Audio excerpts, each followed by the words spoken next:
Hello everyone, welcome to this channel Earth Shine. और यहाँ पे मैं आपकी बड़ी दीदी कह सकते हो आप मुझे। और यहाँ मैं आपको ये जो बायोलॉजी सब्जेक्ट जो है इससे मैं आपको प्यार करवा दूँगी, ये गारंटी है। लेकिन इसके लिए आपको पहले पूरा लेक्चर देखना पड़ेगा। थोड़ा एक दो लेक्चर्स मेरे देखोगे, समझोगे, तब आपको बिल्कुल ऐसा लगेगा कि हाँ, आपको कोई आपकी बड़ी दीदी आपको गाइड कर रही है, पढ़ा रही है। तो एक मौका दे करके देखो। और इसमें मैं बता दूं कि ये जो मैं पूरा जो सीरीज़ चलाऊंगी, मैं जो सारे लेक्चर्स लूँगी, तो मैं कैसे कराऊंगी, क्या करने वाली हूँ, क्या नहीं करने वाली हूँ, मैं सब कुछ बताऊंगी। तो आप बस पेशेंस के साथ सुनते जाना। आपको मैं यहीं पे नोट्स भी दूंगी। आपको अलग से कुछ नहीं करना है।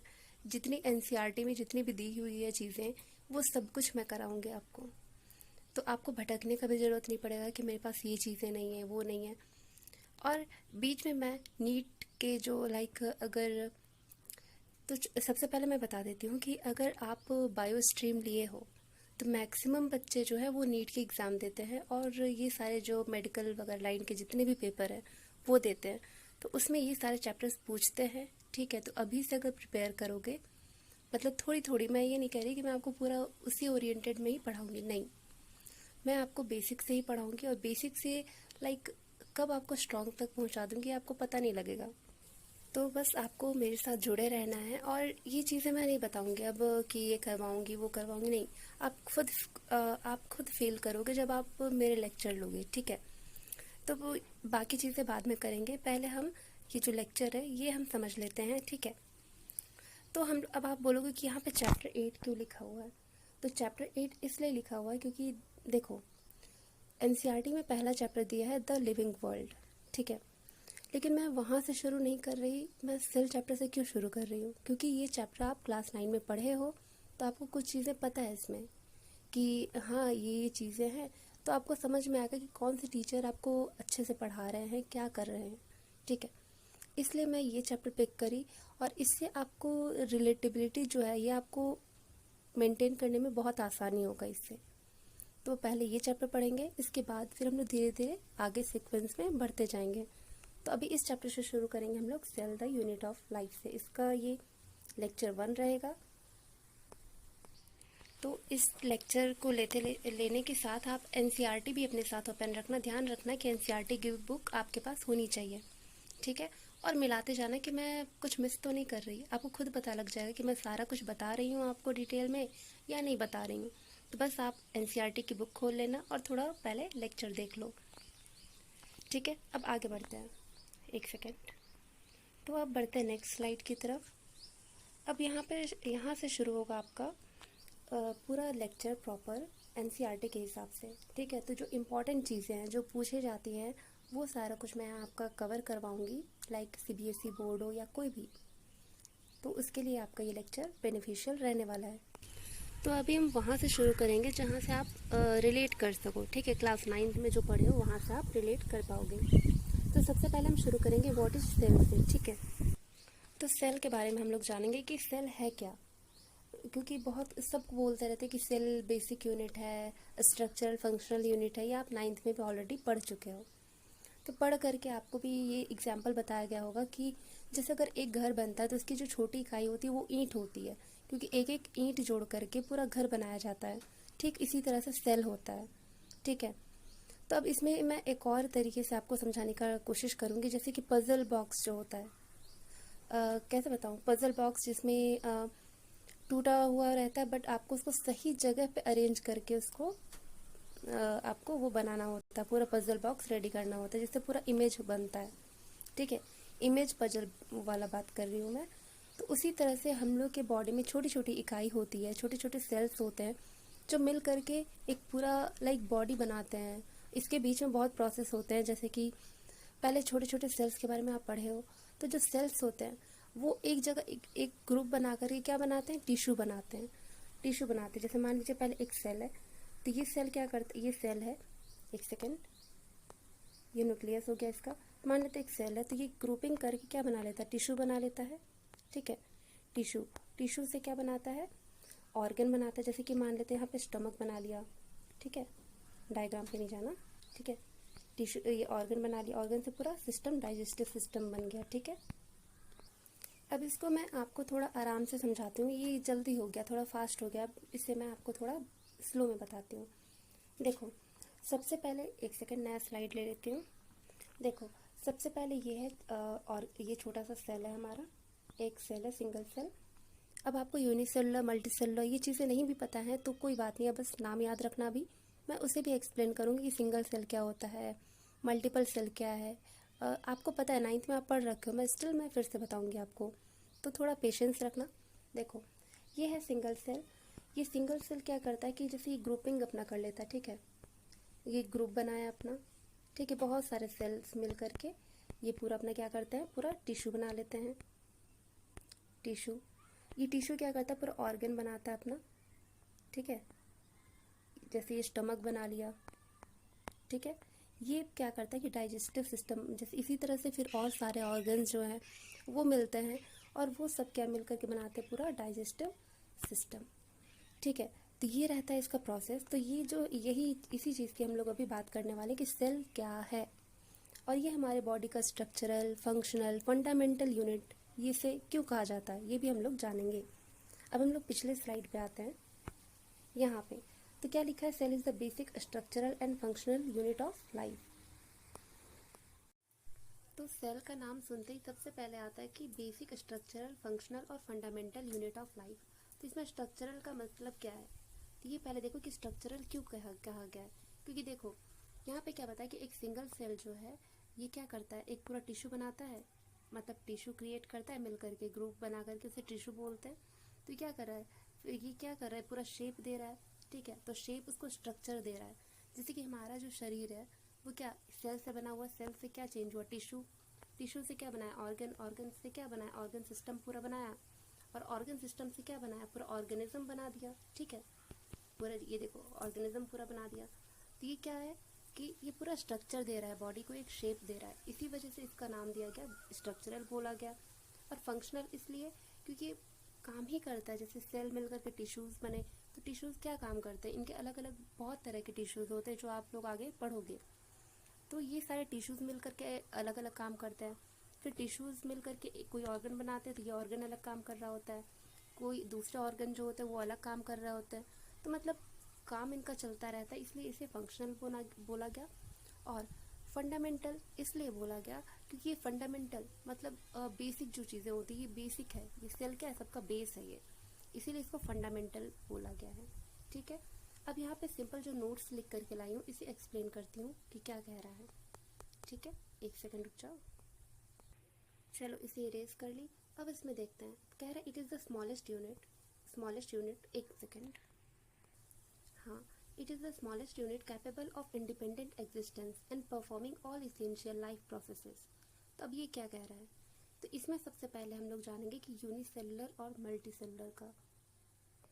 तो इसके लिए सबसे पहले हम लोग समझ लेंगे यूनिसेलुलर और मल्टीसेलुलर, उसके बाद हम लोग पिछली स्लाइड पे जाके उसे अच्छे से समझ पाएंगे। तो पहले देखो, यूनिसेलुलर ऑर्गेनिज्म मतलब क्या होता है कि जो सिंगल सेल के बने हुए होते हैं, जो सिर्फ एक सेल का बना हुआ था, सिंगल सेल। ठीक है, consist of only one cell. ये पूरा जो पूरा सेल है ये अकेले ही पूरा अपना जितनी भी चीज़ें होती है, जैसे हम लोग जो अपने डेली लाइफ में करते हैं जीने के लिए जो चीज़ें ज़रूरी होती हैं, जैसे क्या हो गया, फूड इनटेक करना और फिर उसे आउट करना, फिर क्या होता है कि मतलब जितने भी रेस्पायरेशन हो गया, डाइजेशन हो गया, एक्सक्रीशन हो गया, तो जो लाइफ प्रोसेसेस जो 10th क्लास में पढ़े थे कि जो होलोजोइक मोड ऑफ न्यूट्रिशन वगैरह, जो न्यूट्रिशन जो होता है, पूरा जो लाइफ प्रोसेस का जो स्टेप होता है, वो सारी चीज़ें ये एक सिंगल सेल परफॉर्म कर सकता है खुद से। ठीक है, तो ये क्या इसका जितने भी काम है ऑल लाइफ फंक्शंस ये अकेले खुद से परफॉर्म कर सकता है। जैसे एग्जांपल से समझते हैं पहले, अमीबा, पैरामीशियम, यूग्लिना, क्लैमिडोमोनास, बैक्टीरिया। तो सबसे पहले अमीबा जो है ये सबसे ज़्यादा अच्छा एग्जाम्पल है, इससे हम लोग समझते हैं। पहले देखो अमीबा का स्ट्रक्चर कैसा होता है, किसी भी तरह स्ट्रक्चर बना दो। ठीक है, ये पूरा रहा, इसमें क्या होता है, कॉन्ट्रैक्टाइल वैक्यूल होता है, फूड वैक्यूल्स प्रेजेंट होते हैं थोड़े थोड़े। ठीक है, ये क्या करता है, अगर इसको अपना भोजन लेना है तो क्या करेगा, इसके जो सीटोपोडिया होते हैं इसको थोड़ा अंदर की तरफ अगर डीप कर देता है, मान लो यहाँ कोई फूड पार्टिकल है, ठीक है, तो ये क्या करता है, इसको इनगल्फ करने के लिए इसका क्या है, सीडोपोडिया, फॉल्स फीट, ठीक है। तो ये क्या करता है कि इसको आगे बढ़ाता है धीरे धीरे, इसको आगे बढ़ाएगा धीरे धीरे, और इसको क्या करेगा, पूरा अपने में ले लेगा, ठीक है, इनगल्फ कर लेगा मतलब, और ये खुद के अंदर, इसकी बॉडी के अंदर ये चला जाएगा फूड पार्टिकल, ठीक है, चला गया। तो ये क्या करता है कि इस तरह से अपना ले लिया। तो ये जो प्रोसेस होता है पूरा, चाहे रेस्पिरेशन का होगा, देखो कॉन्ट्रैक्टाइल वैक्यूल क्या काम करता है कि इसके अंदर के जो बॉडी, इसके अंदर जो पानी का जो वो रहता है, लाइक लेवल रहता है, उसको मेंटेन करता है ये कॉन्ट्रैक्टाइल वैक्यूल, ठीक है। ज़्यादा पानी नहीं आने देता, ना ही इसको कम पानी, मतलब मेंटेन करता है, जितना चाहिए उससे ये देता है। फिर अगर बारी आती है रिप्रोडक्शन की, तो रिप्रोडक्शन का आपको पता है, रुको एक सेकंड, जब ये फूड पार्टिकल अंदर है तो ये क्या करता है, इसको डाइजेस्ट कर लेता है और उसके बाद अपनी बॉडी से इसको आउट कर देता है, ठीक है, अपने बॉडी से थोड़ा पीछे की तरफ मुड़ करके ये क्या करता है कि बाहर अपने बॉडी से वेस्ट को बाहर फेंक देता है। तो ये देखो, ये पूरा डाइजेशन, एक्सक्रीशन, ये सारा कुछ कर लिया। तो इसी तरह से रिप्रोडक्शन में क्या करता है कि इसमें क्या होता है, इसमें सेक्सुअल रिप्रोडक्शन नहीं होता, ए सेक्सुअल रिप्रोडक्शन होता है, जिसमें क्या करता है, ये बाइनरी फिजन करता है, ठीक है, BF शॉर्ट में बाइनरी फिजन ये करता है, जिससे क्या होता है कि दो भाग में, दो डॉटर सेल ये में ये टूट जाता है, ठीक है, दो अलग अलग ये बना लेता है। तो इसीलिए ये पूरा क्या किया, ये लाइफ प्रोसेस पूरा खुद में एक सेल में ही किया, इसमें किसी और सेल की भी ज़रूरत नहीं पड़ी, इसीलिए इसको इंडिपेंडेंट एग्जिस्टेंस ये रखता है, ये बोला गया है इसको। इंडिपेंडेंट मतलब कि खुद पे डिपेंड, किसी और पे डिपेंड नहीं है, ये खुद से ही सब कुछ कर सकता है, ठीक है। तो ये था, पिछले स्लाइड पे वापस चलते हैं। हाँ, तो ये समझ में आ गया होगा आपको। फिर all living organisms are composed of one और मोर सेल्स। फिर जितने भी लिविंग ऑर्गेनिज्म हैं दुनिया में, जितने भी लिविंग ऑर्गेनिज्म हैं वो या तो एक सेल के बने हुए हैं या तो बहुत सारे सेल के, जैसे कि यूनिसेलुलर ऑर्गेनिज्म और मल्टी सेलुलर। तो यूनिसेलुलर क्या है कि जो सिर्फ एक सेल जो बना हुआ है, ठीक है, एक सेल का जो बना हुआ है, सिंगल सेल, जैसे अमीबा, यूग्लिना, पैरामीशियम, जैसे कि मैं अभी पिछले स्लाइड में बताई थी आपको। फिर मल्टी सेलुलर ऑर्गेनिज्म तो आप जान ही रहे हो, जैसे एनिमल्स हो गए, हम ह्यूमंस हो गए, प्लांट्स है। तो हम लोग क्या है, मल्टी सेलुलर, हमारा जो शरीर है ये मिलियंस बिलियंस मतलब बहुत सारे सेल्स का मिलकर के बना हुआ है। अब एक जो नॉर्मल सेल का जो स्ट्रक्चर होता है, चाहे वो एनिमल सेल हो या प्लांट सेल हो, उसमें कुछ बेसिक चीज़ें जो सब में पाई जाती हैं, वो क्या है, सेल मेम्ब्रेन वगैरह हो गया। लेकिन यहाँ पे अभी हम लोग एनिमल सेल के बारे में देखेंगे। आगे आने वाले लेक्चर्स में मैं आपको और अच्छे से डायग्राम के साथ समझाऊंगी, लेकिन अभी जो बेसिक है वो बताती हूँ। जैसे देखो, mitochondria, cell membrane, cytoplasm, nucleus, ये आप सब पढ़े होंगे, ठीक है। मैं इसे 7th क्लास में भी पढ़ाई हूँ, 8th में भी पढ़ाई हूँ, तो ऑब्वियस है कि आप ये पढ़ रखे होंगे जैसे आप 11th में आए हो, ठीक है। तो इसके बारे में बाद में डिस्कस करेंगे। पहले देख लेते हैं कि नीट के पॉइंट ऑफ व्यू से इसमें क्या ज़रूरी है, क्या है। तो cell is called the building block of life. Building block, जैसे कि प्रोटीन को क्या बोला जाता है, प्रोटीन को भी यही बोला जाता है क्या, तो वो क्या करता है, हमारी बॉडी को मतलब और ज़्यादा इन्हेंस कर रहा होता है। तो इसीलिए क्या कर रहा है कि सेल जो है ये हमारी बॉडी को बिल्ड कर रहा है, लाइक एक शेप स्ट्रक्चर दे रहा है, इसलिए इसको बोला गया building block of life. Because tissues, organs and organ systems are ultimately made up of cells. क्योंकि चाहे टिश्यू बोल लो, ऑर्गन्स बोल लो या ऑर्गन सिस्टम बोल लो, ये सब किससे मिलकर के बना हुआ है, सेल्स से मिलकर के बना हुआ है, ठीक है। अब इसमें हम लोग एक छोटी सी चीज़ डिस्कस कर लेते हैं कि लिविंग वर्सेस नॉन लिविंग, कि लिविंग में क्या डिफरेंस है, नॉन लिविंग से दोनों कैसे डिफर करते हैं। तो सबसे पहले लिविंग ऑर्गेनिज्म जो होते हैं ये सेल्स के बने हुए होते हैं, लेकिन नॉन लिविंग सेल जो होते हैं, नॉन लिविंग थिंग्स जो होते हैं उनमें सेल्स प्रेजेंट नहीं होती है। और लिविंग जो है ये इनमें मेटाबॉलिज्म शो होता है। मेटाबॉलिज्म, अब ये वर्ड आप लोग चैप्टर 1 में इसके बारे में थोड़ा डिटेल में दिया गया है, लेकिन इसके बारे में मैं आपको यहाँ भी बता देती हूँ कि ये क्या होता है। मेटाबॉलिज्म क्या होता है कि हमारे शरीर में जितनी भी एक्टिविटीज़ हो रही होती हैं, केमिकल एक्टिविटीज़ जितनी भी, जैसे कि हमारा एनर्जी जो हम लोग का बन रहा है, ठीक है, बॉडी में जो एक्टिविटीज़ हो रही है, अंदर हम लोग का जो रेस्पिरेशन चल रहा है, डाइजेशन चल रहा है, तो ये सारा जो चीज़ें हैं, ये सब कुछ है, ये सारा मेटाबॉलिज्म कहलाता है, ठीक है। तो ये दो तरह का होता है, एक होता है कैटाबॉलिज्म, दूसरा होता है एनाबॉलिज्म, ठीक है। तो इसके बारे में डिटेल में आप लोग आगे पढ़ने वाले हो। तो इसमें मैं बता देती हूँ आगे। तो ये दो तरीके का होता है, कैटाबॉलिज्म और एनाबॉलिज्म। तो मेटाबॉलिज्म क्या है? Sum total of all activities of a living being. हमारे बॉडी में जितनी भी एक्टिविटीज़ चल रही हैं, केमिकल एक्टिविटीज़, ये सारा इसी का पार्ट है। अब क्या होता है, आगे बढ़ते हैं। लिविंग ऑर्गेनिज्म ये क्या करता है? ग्रो करते हैं और रिप्रोड्यूस करते हैं। तो ये हम लोग ग्रो करते, बढ़ रहे हो, देख ही रहे हो खुद को, पौधों को देख रहे हो, ग्रो कर रहे हैं, हम लोग रिप्रोड्यूस कर रहे हैं। ठीक है, हमारी जो जनरेशन है वो आगे बढ़ती जा रही है, 1 से 2, 2 से 4, लाइक बढ़ते जा रहा है, तो इसे रिप्रोडक्शन कह लिए। फिर रिस्पॉन्ड टू स्टिमुलाई, ये सबसे इम्पॉर्टेंट है, क्योंकि हम लोग अगर हम लोग को कोई पिंच करता है हम लोग तुरंत रिएक्ट करते हैं, लेकिन अगर नॉन लिविंग थिंग्स को किया जाए तो वो नहीं करेंगे रिएक्ट, लेकिन हम करते हैं। तो हम लोग क्या करें, स्टिमुलस पे हम लोग रिस्पॉन्ड दे रहे हैं। तो ये हो गया, तो ये था। और नॉन लिविंग में क्या होगा, can not perform life processes independently. लेकिन नॉन लिविंग थिंग में क्या है कि ये लाइफ प्रोसेस को परफॉर्म नहीं कर सकते हैं। हाँ, लेकिन ग्रोथ हो सकता है। अब आप सोचो कि ग्रोथ कैसे होगा, तो देखो, रेत का टीला देखे हो, लाइक कहीं एक जगह देख रहे हो मिट्टी जमी है, जमी है, जमी, पूरा पहाड़ जैसा बन गया, जैसे कचड़े का ढेर। तो क्या हो रहा है, उसमें भी तो ग्रोथ हो रहा है ना, लेकिन वो क्या, एक्सटर्नल ग्रोथ है। बाहर से हम लोग कोई चीज़ उसमें ऐड कर रहे हैं तब जाके वो ग्रो कर रहा है। लेकिन हम लोग अगर अपनी बॉडी में देखें, लिविंग बीइंग में देखें, तो हम लोग का इंटरनल ग्रोथ होता है।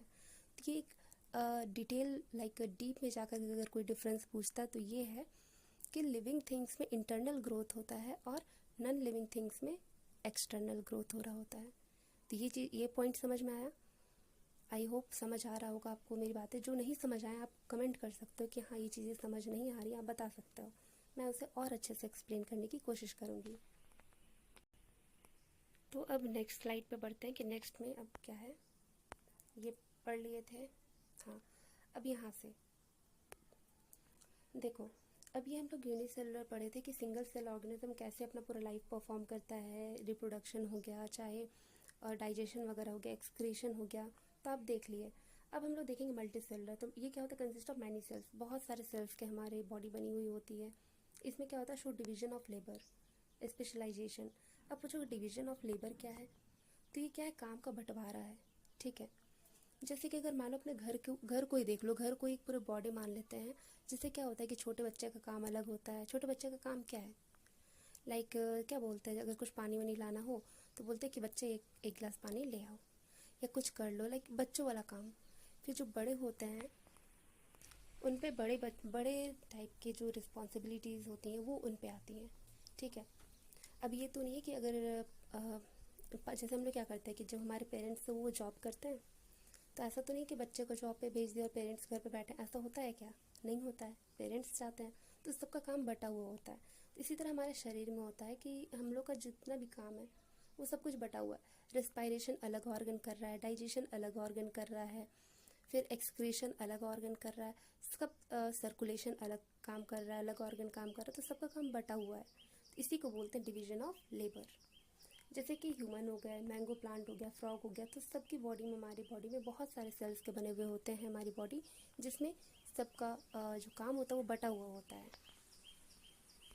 फिर अगर इम्पॉर्टेंट पॉइंट कुछ देखें तो क्या कह रहा है नीचे, नीड के according, in multicellular organism cells become specialised for different function. तो मल्टीसेलुलर ऑर्गेनिज्म में हमारे शरीर में क्या होता है, जो सेल्स होते हैं वो स्पेशलाइज्ड होते हैं अलग अलग काम के लिए। तो ये आप लोग समझ लें कि हमारी जो बॉडी, अभी इतना समझ सकते हो आप कि हमारी जो बॉडी है, हमारी बॉडी जो सेल्स मिल करके जो टिश्यूज़ बनाई हैं, बहुत सारे तरह के टिश्यूज़ होते हैं, आप लोग पढ़ोगे अभी।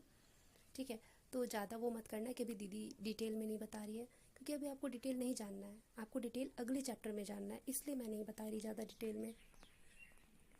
तो ये कर सकते हो, बाकी नोट्स बाद में लिखना, अभी बस सुन लो, समझने की कोशिश करो। ठीक है, समझना ज़्यादा ज़रूरी है, कॉपी भरने से कोई फ़ायदा नहीं है। मैं भी बहुत कॉपी भरी थी अपने टाइम में, लेकिन कोई फ़ायदा नहीं निकला उसका। तो बस समझने पे फोकस करना भी। तो इसमें क्या होता है कि डिफरेंट फंक्शंस वो परफॉर्म कर रहे होते हैं। ठीक है, अब आगे बढ़ते हैं नेक्स्ट पे, अगला। हाँ, अब इसमें सेल के बारे में हम लोग डिटेल में थोड़ा जानेंगे। तो देखो यहाँ पे डिफिनेशन फिर से लिखा हुआ है, according to NCERT, a cell is the fundamental structural and functional unit of all living organism. ठीक है, तो इसका मतलब मैं आपको वो पहले एक्सप्लेन कर चुकी हूँ। बाकी इसकी कुछ कैरेक्टरिस्टिक्स देख लेते हैं। ये सबसे स्मॉलेस्ट लिविंग यूनिट है, सबसे छोटी इकाई है। ये मेटाबॉलिज्म परफॉर्म कर सकती है, ये मैं अभी आपको बताई मेटाबॉलिज्म का मतलब। फिर कैपेबल ऑफ इंडिपेंडेंट एग्जिस्टेंस, ये भी बताई। ये किस में होता है? सिर्फ यूनिसेलुलर ऑर्गेनिज्म में, ठीक है। ये सारी एनसीईआरटी की लाइन है, ठीक है।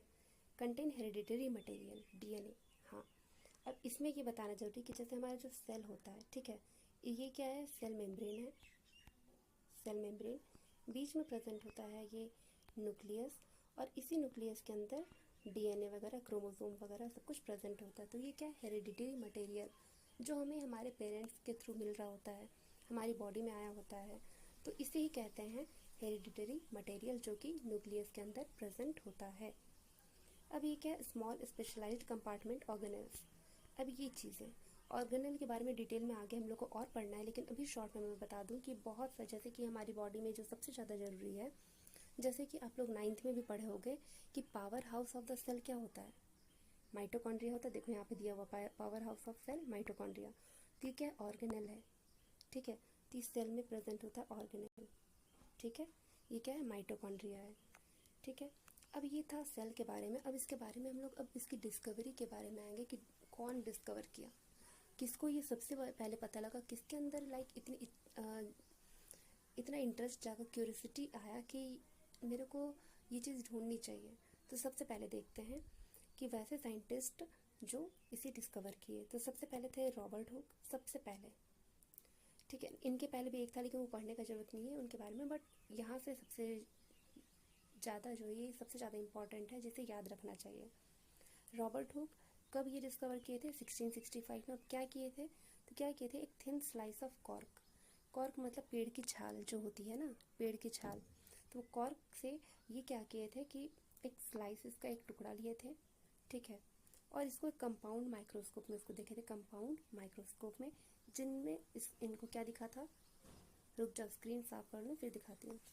ये काम करते हैं, नेक्स्ट स्लाइड पे चलते हैं, वहीं पे डिटेल में समझेंगे। एक सेकेंड, हाँ यहाँ पे। तो वो जो कॉर्क लिए थे वो क्या था कि हनी कॉम के जैसा स्ट्रक्चर में था, ठीक है। हनी कॉम के शेप में था, जैसे बेंजीन रिंग लग रहा होगा आपको, लेकिन शेप ऐसा ही था। तो इसी में वो अपना वो देखे थे, सेल देखे थे। तो लेकिन वो जो देख रहे थे वो क्या था? डेड सेल था, वो मरा हुआ सेल था, वो लिविंग नहीं था, वो मर चुका था। जैसे देखते हो ना कि पेड़ सूख गया होता है, तो वैसे पेड़ का ये देखे थे। तो उसके अंदर इनको कुछ नहीं दिखा था, खाली जैसे सिर्फ बॉक्स टाइप का, जैसे हनी कॉम का स्ट्रक्चर कैसा होता है ऐसा। तो उसके अंदर उनको कुछ नहीं दिखा था, बस उनको एक बक्सा जैसा, बॉक्स जैसा इनको दिखाई दिया था, ठीक है। ये था। फिर और फिर ये क्या किया था, जब ये देखे, ये जो सेल देखे कंपाउंड माइक्रोस्कोप में, तो इनको ये टर्म क्या दिए? सेल टर्म दिए, ठीक है। इसमें क्या ऑब्जर्व किए थे? डेड सेल सिर्फ। और फिर ये एक बुक भी लिखे हैं जिनका नाम है माइक्रोग्राफिया, ठीक है। इसमें इस बुक का मतलब आपको समझ आ रहा होगा। माइक्रोग्राफिया को अगर हम लोग इससे अगर हम लोग तोड़ें तो क्या समझ में आएगा? माइक्रो प्लस ग्राफिया, या ग्राफ बोल सकते हो। तो माइक्रो मतलब सबसे छोटा। तो ये जो रॉबर्ट हो गए, ये हमेशा सबसे छोटी चीज़ों पे डिस्कवर किए, काम किए हैं। इसीलिए माइक्रोग्राफिया ये अपनी बुक का नाम रखे, क्योंकि उसमें वो सिर्फ छोटी चीज़ों के बारे में वो डिस्कस किए थे, ठीक है। अब इसमें नीट ट्रिक बताया है कि अगर याद करना तो कैसे याद कर सकते हैं। देखो शॉर्टकट, हुक, ये क्या है? कॉर्क सेल में किए थे। कॉर्क क्या था? डेड सेल था, और डेड सेल को देख करके क्या नाम दिए? ये सेल नाम दिए, ठीक है। तो क्वाइंट सेल टर्म, ये समझ आया। अब ये तो था कि डेड सेल के ऊपर ये काम किए थे, डिस्कवर किए थे। लेकिन अब आता है कि लिविंग सेल को कौन डिस्कवर किया? तो वो कौन थे? एंटोन वॉन लिवेनहुक, 1674 में, ठीक है। आई होप कि आपको मेरा जो ये लेक्चर है, पहला लेक्चर है ऑनलाइन में, तो आपको समझ आ रहा होगा, उम्मीद करती हूँ, ठीक है। बाकी देखते हैं, तो आगे बढ़ते हैं। एंटोन वॉन लेवेनहुक जो थे, ये लिविंग सेल डिस्कवर किए थे, पहले पर्सन थे जो लिविंग सेल को ऑब्जर्व किए थे। ये क्या, लेकिन ऑब्जर्व क्या किए थे? तो बैक्टीरियल सेल और प्रोटोजोआ, ये डिस्कवर, इसमें ये ऑब्जर्व किए थे सेल को, ठीक है। इसलिए इनको क्या बोला जाता है? फादर ऑफ माइक्रोस्कोपी भी बोला जाता है। अब इसमें भी लेवेनहुक फर्स्ट लिविंग सेल को डिस्कवर करने वाले थे। अब थर्ड आते हैं रॉबर्ट ब्राउन, ये 1831 में न्यूक्लियस डिस्कवर किए थे, वो भी प्लांट सेल में। मतलब देखो ना, अगर एक कोई कुछ डिस्कवर करता है तो लोग उसके आगे और छानबीन करने लगते हैं कि और वो क्या डिस्कवर कर सकते हैं। और इस तरह से बहुत सारे साइंटिस्ट हैं अभी जो अपना अपना योगदान दिए हैं, ठीक है। तो इनको याद रखना ज़्यादा मुश्किल नहीं होगा, आप बस पढ़ते चलो, खुद ही आपको याद हो जाएगा कि कौन क्या किए थे, अभी टेंशन नहीं लेना, बस सुनना, ठीक है। तो रॉबर्ट ब्राउन जो थे 1831 में क्या न्यूक्लियस को डिस्कवर किए थे, वो भी किसमें, प्लांट सेल में, ठीक है। अभी बस सुनते जाओ और बस नोट्स बाद में लिख लेना, अभी बस ध्यान से सुनो एनसीईआरटी के हिसाब से। नेक्स्ट पे चलते हैं। हाँ हाँ, यहाँ पे सेल स्ट्रक्चर एंड थ्योरी। तो अब इसमें जैसे कि अगर हम लोग सेल पढ़ रहे हैं तो अभी पीछे क्या पढ़े थे, कंपाउंड माइक्रोस्कोप में देखा गया था। अब आता है इलेक्ट्रॉन माइक्रोस्कोप। तो जो कंपाउंड माइक्रोस्कोप है ये इतना कारगर नहीं था, अंदर की जो डिटेल जो ऑर्गन्स होते हैं, लाइक सॉरी डिटेल ऑर्गेनल्स जो होते हैं उनको वो नहीं देख पा रहा था। तो उसके लिए एक नया माइक्रोस्कोप ढूंढा गया जिससे नाम दिया गया इलेक्ट्रॉन माइक्रोस्कोप। तो इसमें इसको इन्वेंट किया गया, ठीक है, काफ़ी समय बाद में। इसके बाद फिर इसके अंदर की चीज़ें हम लोग देख पाए। रिवील द अल्ट्रा स्ट्रक्चर, मतलब कि अंदर की जो और ज़्यादा जो चीज़ें थी उन्हें हम देख पाए कि अंदर सेल के और क्या क्या चीज़ें प्रेजेंट हैं, ठीक है। फिर made it possible to study organelle, इसमें हम लोग ऑर्गेनल देख पाए जैसे माइटोकॉन्ड्रिया, राइबोसोम, ईआर मतलब इंडोप्लाज्मिक रेटिकुलम, और गोल्गी बॉडी। तो ये सबको हम लोग फिर देख पाए कि ये सेल के अंदर और चीज़ें हैं क्या, सब पता लग गया। अब नीड पॉइंट ऑफ व्यू से क्या है, most cell organelles can not be seen under light microscope. लेकिन जो लाइट माइक्रोस्कोप है उसमें क्या था कि बहुत सारे ऑर्गेनल्स नहीं दिख रहे थे, लेकिन फिर बाद में वो दिखने लगे, सब में जब इन्वेंट हो गया अच्छे से तब। अब यहाँ पे क्या होता है कि अभी तक हम लोग नॉर्मल पढ़ रहे थे कि कौन डिस्कवर किया, क्या किया, लेकिन जो सबसे मेन चीज़ आता है इसमें दो सेल थ्योरीज दी गई है। तो इनकी शुरुआत कहाँ से हुई, कैसे हुआ, कैसे ये दिया गया, ये सब कुछ हम लोग पढ़ेंगे अभी। तो यहाँ पे बिगिनिंग ऑफ सेल थ्योरी यहाँ से शुरू करते थे। ये कहाँ से शुरू होता था, मैथियस क्लेडेन से 1838 में, ठीक है। ये क्या किए थे, ये क्या थे पहले ये देख लेते। जर्मन बॉटनिस्ट थे, बॉटनिस्ट मतलब जो पेड़ पौधे पे काम करते हैं, पेड़ पौधों के बारे में स्टडी करते हैं, उनको बोला जाता है बॉटनिस्ट, ठीक है। तो जर्मन बॉटनिस्ट थे, ये बहुत सारे प्लांट्स पे काम किए, और उसके बाद फिर ये बताया कि जो भी जितने भी प्लांट्स होते हैं ये सारे सेल्स के बने हुए हैं, ठीक है। ये बताया कि जितने भी प्लांट्स हैं वो सभी एक ही, जैसे हमारा शरीर जो है सेल्स का बना हुआ है वैसे प्लांट भी बने हुए हैं, ठीक है। अब इसके बाद फिर आगे नेक्स्ट स्लाइड पे देखते हैं। तो वैसे वो भी बताए। अब जैसे ये जो थे, जो स्लेडन सर जो थे वो और स्वान, ये दोनों आसपास ही काम किए। देखो वो 1838 में किए थे, ये 1838 में बताए, सॉरी 1839 में बताए। ये वो थे जर्मन बॉटनिस्ट, ये हैं जर्मन जूलॉजिस्ट, ठीक है। जूलॉजिस्ट मतलब कि जो जीव जंतु पे काम करते हैं, जैसे कि हमारे ह्यूमंस एनिमल्स पे जो काम करते हैं उनको बोला जाता है जूलॉजिस्ट। ये क्या है कि different type of animal cells पे स्टडी किए। उसके बाद बताया कि एनिमल सेल्स जो है ये एक थिन आउटर कवरिंग के मतलब कि जैसे मान लो सेल है तो इसके अराउंड ये जो है एक पतली सी लेयर लगी हुई है जो कि इसको कवर किए हुए, सेल को कवर किया है, सराउंडिंग से उसे अलग करके रखी हुई है, तो उसे कवरिंग बोलते हैं। तो एक पतली आउटर कवरिंग है जिसे प्लाज्मा मेम्ब्रेन ये नाम दिए, जिसे सेल मेम्ब्रेन भी बोला जाता है, ठीक है। तो इसके बारे में बताया कि सेल मेम्ब्रेन है जो कि सेल को बाहर से कवर किए हुए है। अब इसके बाद ये कंक्लूड किए कि सेल वॉल जो है ये फिर जब ये एनिमल का बता दिए उसके बाद फिर ये प्लांट का भी देखे कि प्लांट में क्या है। फिर प्लांट वाले से फिर लेकर के ये कंक्लूड करते हैं कि सेल वॉल जो है ये यूनिक फीचर प्लांट सेल का, ठीक है। और इस जैसे कि ये अगर मान लो एनिमल सेल है ये, ठीक है, ये एनिमल सेल है, तो इसके अराउंड सराउंडिंग में सिर्फ ये सेल मेम्ब्रेन होता, सेल वॉल नहीं होता है। लेकिन अगर ये प्लांट सेल देखो जैसे कि उसका स्ट्रक्चर कैसा होता है, ऐसा, सॉरी यहाँ पे बन नहीं पा रहा, मान लेते हैं, ठीक है। तो ये क्या है, सेल वॉल है बाहर और ये इसके अंदर सेल अंदर प्रेजेंट होता है, ये क्या है, प्लांट सेल।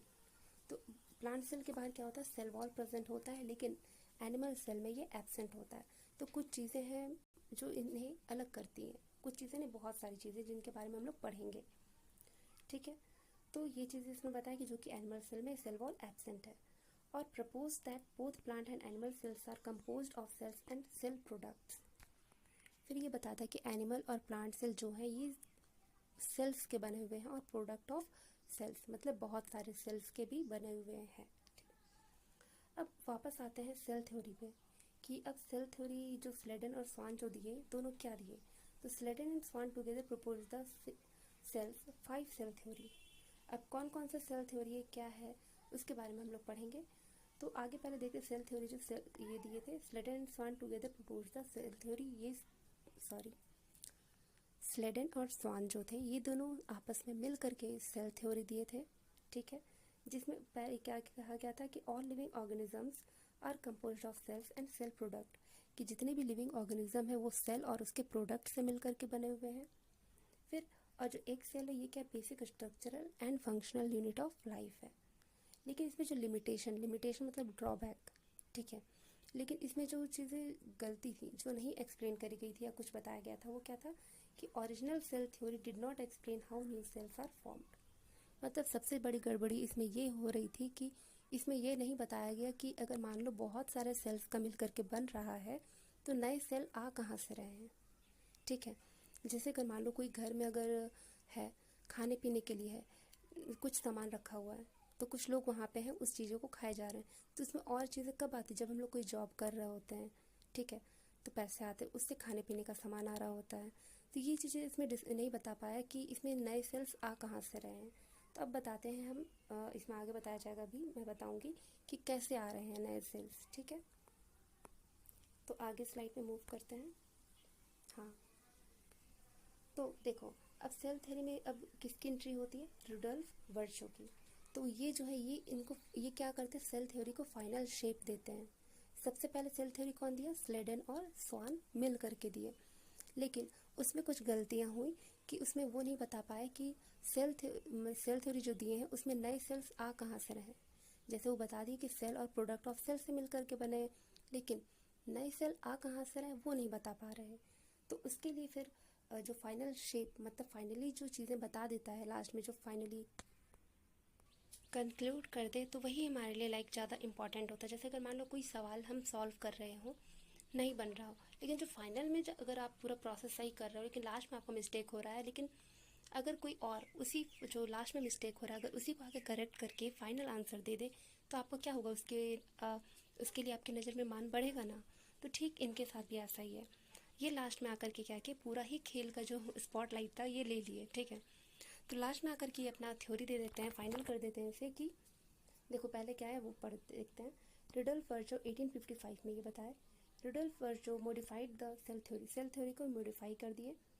वो एक स्टेटमेंट दिए जिससे सब कुछ क्लियर हो गया। क्या स्टेटमेंट दिए, ओमनिस सेलुला ई सेलुला। इसका मतलब है कि all new cells arise from pre existing cell. जैसे कि इसका मतलब है कि जितने भी नए सेल हैं वो जो पुराने सेल्स रखे हुए उसी को डिवाइड करके नए सेल बनते जा रहे हैं। जैसे अमीबा में बताई थी ना कि एक जो अमीबा है वो खुद को बांट करके दो सेल में डिवाइड कर लेता है। तो इसी तरह अभी हम लोग अपने ह्यूमन सेल्स के बारे में बात करेंगे आगे आने वाले चैप्टर में कि सेल कैसे डिवाइड करता है खुद को सेल डिवीजन के थ्रू, और कैसे वो बॉडी को और ज़्यादा वो कर देता है, बढ़ाता है, उसके बारे में, ठीक है। तो यहाँ पे बता रहा है कि जितने भी पुराने सेल हैं वही डिवाइड करके नए सेल्स बना रहे होते हैं।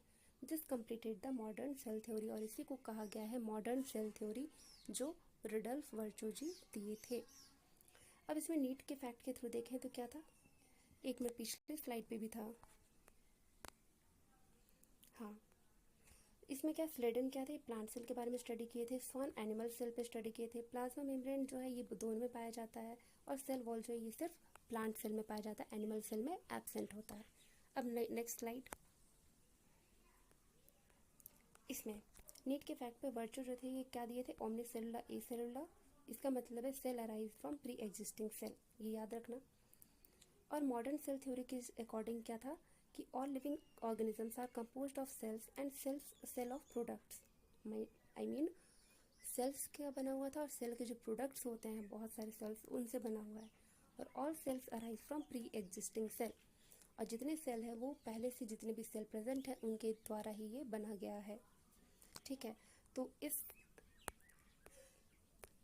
लेक्चर के लिए इतना ही।